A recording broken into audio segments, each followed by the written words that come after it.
In the early days of the pandemic, the music programs at St. Anne's and St. Michael's secondary schools in Stratford and Clinton reached out to a composer to commission a piece about the student experience during COVID.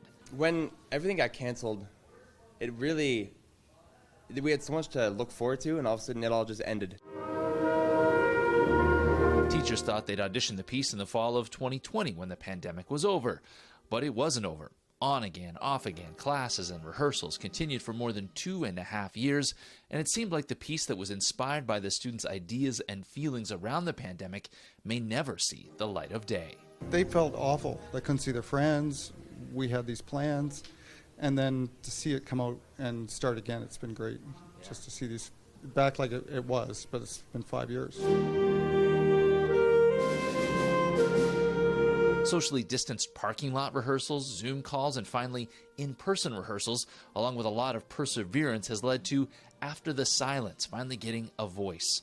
Students joined forces last week to audition the 3-part piece about the initial shock of the pandemic, the dark times during the worst of it, and ultimately coming out the other side. We're still here, we're still kicking around. There's obviously got a little bumpy for a while, but we're here making music, and whether it was 2 or 3 months later or 5 years later, the end result is fantastic. Well, I have such admiration for these students and these teachers in the schools being that patient and then still retaining the enthusiasm for the project this many years later. While there is a great reason to celebrate, COVID's impacts still linger in schools, and in this instance, school music programs. This band that's playing right now is like 60 people, but it's 2 schools combined. We used to be 60 people, 1 school.